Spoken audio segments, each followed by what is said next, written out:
जय हिंद दोस्तों, नमस्कार। स्वागत है आप सभी का आपके अपने यूट्यूब चैनल पर। दोस्तों, आज की इस वीडियो में हम लोग पढ़ने वाले हैं इकोसिस्टम के बारे में। इकोसिस्टम की अवधारणा को इंग्लिश में कहते हैं कंसेप्ट। यानी जो इकोसिस्टम है, जिसको हिंदी में पारिस्थितिकी तंत्र कहते हैं, तो आखिर में पारिस्थितिकी तंत्र क्या होता है, उसकी अवधारणा क्या है, यानी पारिस्थितिकी तंत्र का कंसेप्ट क्या है, इसी चीज़ को पढ़ने वाले हैं। बहुत ही एक्सप्लेनेशन के साथ पढ़ेंगे इस वीडियो में कि पारिस्थितिकी तंत्र क्या होता है, इसकी अवधारणा क्या होती है। तो देखिए, अलग अलग विद्वानों ने इस पर अपने मत को दिया है, उनको भी देखने वाले हैं। तो देखिए, वीडियो को स्टार्ट करते हैं। देखिए, पारिस्थितिकी तंत्र की अवधारणा। देखिए, तंत्र का मतलब होता है कई चीज़ों का मिलान। यानी यदि कहीं पर तंत्र प्रयोग होता है ना, तो वहाँ पर कई चीज़ों का मिलान हो रहता है। यानी वहाँ पर कई चीज़ों के संबंध को दर्शाया जाता है, तो तंत्र होता है। तो वैसे ही हम लोग पढ़ेंगे पारिस्थितिकीय तंत्र की अवधारणा क्या है। तो सबसे पहले जानते हैं कि पारिस्थितिकीय तंत्र का मतलब क्या होता है।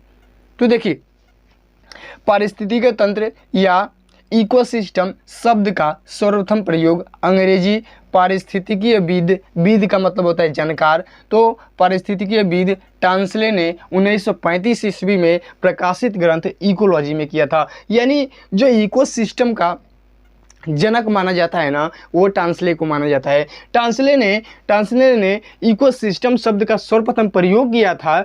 और ये कहाँ के थे? ये अंग्रेजी पारिस्थितिकीय विद थे, जिन्होंने 1935 ईस्वी में अपने प्रकाशित ग्रंथ इकोलॉजी में किया था। यानी पारिस्थितिक तंत्र का वर्णन करने वाले व्यक्ति टांसले थे, जिन्होंने 1935 ईस्वी में बताया कि पारिस्थितिक तंत्र क्या होता है।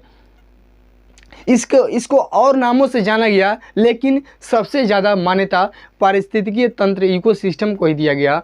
इसीलिए इसका नाम प्रकाशित हुआ पारिस्थितिकीय तंत्र। इसको और नामों से जाना गया, अलग अलग विद्वान आए, अलग अलग मत दिए, अलग अलग नाम दिए, लेकिन वो मान्यता में नहीं रही। ये शब्द, पारिस्थितिकीय शब्द मान्यता में रही। और इसको कौन दिया था? टांसले ने। इसलिए टांसले को पारिस्थितिकीय तंत्र इकोसिस्टम का जनक माना जाता है। अब देखिए, पारिस्थितिकीय तंत्र का जनक किसे कहते हैं? टांसले को कहते हैं। अब देखिए, जो इकोसिस्टम है ना, वो दो शब्दों से मिलकर बना है, इको प्लस सिस्टम। सिस्टम का मतलब आप जानते हैं, व्यवस्था। जैसे आप कहीं शादी में जाते हैं तो कहते हैं कि अरे कैसा सिस्टम है, सिस्टम ठीक ठाक है ना, यानी जो व्यवस्था है वो ठीक ठाक है ना। तो सिस्टम का मतलब होता है व्यवस्था।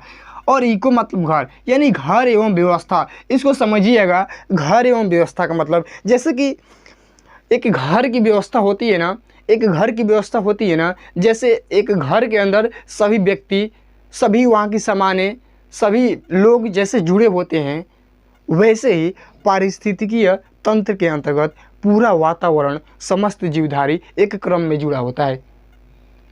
इसलिए इसको कहा गया है घर एवं व्यवस्था। यानी जैसे कि घर में जो सदस्य होते हैं, घर का एक इकोसिस्टम है, उसी तरह ये पूरे वायुमंडल का, पूरे पर्यावरण का, पूरे जैवमंडल का इकोसिस्टम है। तो इतना हम लोगों ने अभी तक क्या क्या देखा? हम लोग सिर्फ दो शब्दों को देखें। कितने शब्दों को? दो शब्दों के, कि पारिस्थितिकीय तंत्र के जनक किसे कहते हैं और पारिस्थितिकीय तंत्र का मतलब क्या होता है। तो पारिस्थितिकीय तंत्र का मतलब होता है घर एवं व्यवस्था। और इसके पिता हैं टांसले। उन्होंने 1935 ईस्वी में प्रकाशित ग्रंथ इकोलॉजी में इसका वर्णन किया, और यह शब्द मान्यता में रही, इसलिए इसका जनक टांसले को कहा जाता है। इतना हो गया। अब हम लोग देखेंगे परिभाषा से स्पष्ट हो जाएगा कि आखिर में इकोसिस्टम क्या है, इकोसिस्टम की अवधारणा क्या है, इकोसिस्टम का कॉन्सेप्ट क्या है। इकोसिस्टम हमको बताना चाहता है कि मैं क्या हूँ। अवधारणा का मतलब, कॉन्सेप्ट का मतलब कि इकोसिस्टम खुद समझाना चाहता है कि मैं क्या हूँ। तो देखिए, जब इकोसिस्टम पढ़ेंगे तो आपको दो तीन शब्द हैं जो अवश्य सुनने को मिलेगा। पहला पर्यावरण, वातावरण, जीवधारी में कौन कौन आ जाएंगे?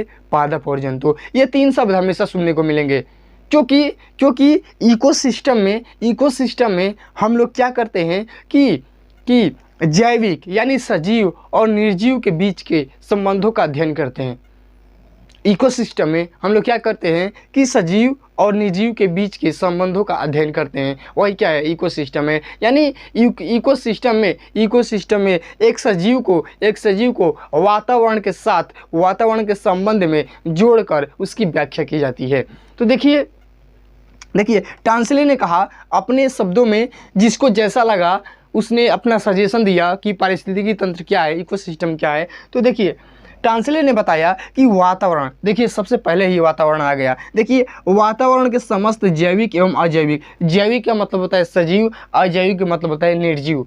जैविक का मतलब होता है सजीव और एवं अजैविक का मतलब होता है निर्जीव। यानी आप इसके स्थान पर सजीव लिख सकते हैं और इसके स्थान पर निर्जीव भी लिख सकते हैं। तो देखिए वातावरण के समस्त जैविक एवं अजैविक कारकों के एकीकरण या योग के फलस्वरूप निर्मित तंत्र पारिस्थितिकीय तंत्र कहलाता है। यानी कह रहा है कि वातावरण के समस्त, यानी जो वातावरण में सभी चीज़ है ना, वातावरण क्या, यानी सजीव और निर्जीव, यानी इस वातावरण के अंदर जितने भी सजीव और निर्जीव है ना, उनका योग कर देंगे, यानी उनको जोड़ देंगे, तो जो निर्मित, यानी जो जिस तंत्र का निर्माण होगा ना, वही पारिस्थितिकी तंत्र यानी इकोसिस्टम कहलाएगा। यानी इसके कहने का मतलब है ना कि इस वातावरण में जितने भी सजीव है, जितने भी निर्जीव है, उनके बीच का जो संबंध है ना, उसी का योग क्या है, पारिस्थितिकीय तंत्र है। यानी मेन रूप से यदि कहा जाए, इस परिभाषा से क्या निष्कर्ष निकलता है, इस परिभाषा से यह निष्कर्ष निकलता है कि इकोसिस्टम क्या है, तो सजीव और निर्जीव के बीच के संबंधों का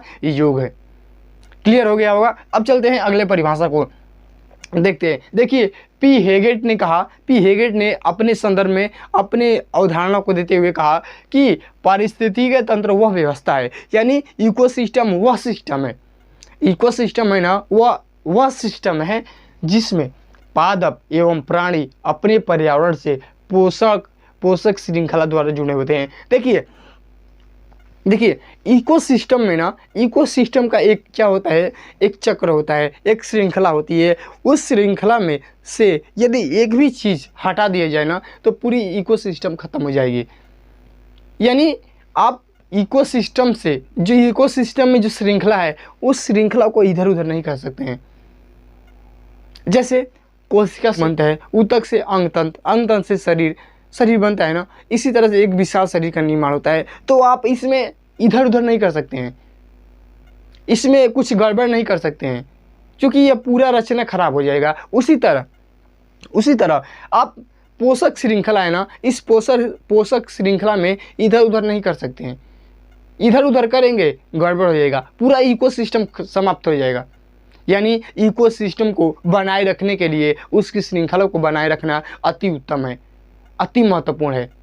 यानी जब आप इकोसिस्टम को अच्छे से बनाना चाहते हैं ना, तो आपको जो इकोसिस्टम यदि अच्छे से बनाना चाहते हैं, इकोसिस्टम खराब ना हो, तो आपको क्या करना पड़ेगा कि जो पोषक श्रृंखला है ना, उसको बनाए रखना पड़ेगा। यानी पोषक श्रृंखला पर ही डिपेंड करता है इकोसिस्टम आपका। तो पी हेगेट ने कहा कि पारिस्थितिकीय तंत्र एक ऐसा सिस्टम है जिसमें पादप एवं प्राणी अपनी पर्यावरण से पोषक श्रृंखला द्वारा जुड़े होते हैं। यानी जो पारिस्थितिकीय तंत्र में पादप होते हैं, पादप और प्राणी यानी जो जीवधारी होते हैं, वो एक पोषक क्रम में जुड़े होते हैं और उस पोषक क्रम को अलग नहीं कर सकते हैं। क्योंकि आप जब उस पोषक क्रम को अलग करेंगे, पोषक क्रम या आप कह सकते हैं खाद्य श्रृंखला, ऐसे पोषक बहुत अजीब लग रहा होगा, तो इसको कहते हैं खाद्य श्रृंखला। तो देखिए आप खाद्य श्रृंखला से जंतु जहाँ पर है आप जंतु को रखिए, पादप जहाँ पर है पादप को रखिए, उस खाद्य श्रृंखला में से जंतु या पादप के क्रम को इधर उधर नहीं कर सकते हैं। यदि इधर उधर करते हैं तो आपका पूरा इकोसिस्टम खराब हो जाएगा, यानी एक अच्छे इकोसिस्टम की रचना ही नहीं हो पाएगी। तो देखिए पारिस्थितिकीय तंत्र वह व्यवस्था है जिसमें पादप एवं प्राणी अपने पर्यावरण से खाद्य श्रृंखला द्वारा जुड़ा होता है। अब देखिए F.R. फास्बर्ग ने अपने शब्दों में बताया कि पारिस्थितिकीय तंत्र क्या होता है। देखिए F.R. फास्बर्ग ने बताया पारिस्थितिकीय तंत्र यानी इकोसिस्टम एक ऐसा कार्यशील एवं परस्पर क्रियाशील तंत्र होता है। यानी देखिए कार्यशील एवं क्रियाशील तंत्र होता है जिसका संगठन का मतलब निर्माण एक या अधिक जीवों तथा उनके पर्यावरण से होता है।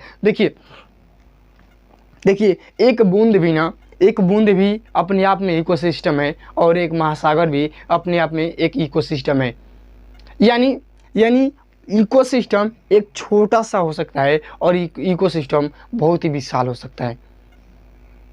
इकोसिस्टम एक छोटा बूंद के समान भी हो सकता है और इकोसिस्टम एक बड़े महासागर के बराबर भी हो सकता है। तो यही कह रहा है कि देखिए, पारिस्थितिकी तंत्र इकोसिस्टम एक ऐसा कार्यशील एवं परस्पर क्रियाशील तंत्र होता है, कार्यशील एवं क्रियाशील तंत्र होता है जिसका निर्माण एक या अधिक जीवों तथा उनके पर्यावरण से होता है। यानी जीवधारी और पर्यावरण मिलकर इकोसिस्टम का निर्माण करते हैं। जीव और जीवधारी और यह वातावरण या पर्यावरण मिलकर इनका योग क्या कहता है, इकोसिस्टम का निर्माण करता है।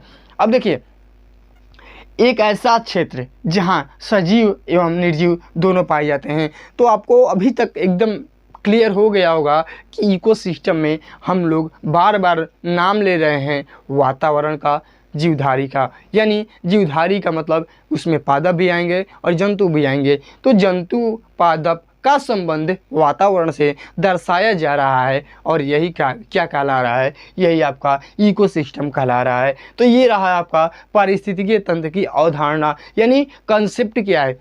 पारिस्थितिकीय तंत्र में हम लोग पढ़ते क्या हैं, अवधारणा। पहले अवधारणा दी गई है कि हम लोग इकोसिस्टम में क्या क्या पढ़ते हैं, इकोसिस्टम का कंसेप्ट क्या है। तो ये कंसेप्ट बताया गया है कि इकोसिस्टम क्या होता है। तो हम लोगों ने जाना कि इकोसिस्टम एक ऐसा सिस्टम होता है जिसमें जीवधारी और वातावरण के बीच के संबंधों का अध्ययन किया जाता है, या आप कह सकते हैं एक ऐसा क्षेत्र जहाँ सजीव एवं निर्जीव दोनों पाए जाते हैं, दोनों का अध्ययन किया जाता है वातावरण के संपर्क में आकर। तो ये पूरा क्या रहा, इकोसिस्टम। इसके बाद हम लोग पढ़ेंगे अगले लेक्चर में इकोसिस्टम का प्रकार, यानी इकोसिस्टम को पारिस्थितिकी तंत्र के कितने प्रकार होते हैं बहुत ही डिटेल्स में जानेंगे। तो वीडियो कैसा लगा कमेंट में अवश्य बताइएगा। वीडियो देखने के लिए आप सभी का बहुत बहुत धन्यवाद। यदि चैनल पर नए हैं तो चैनल को सब्सक्राइब कर लीजिएगा।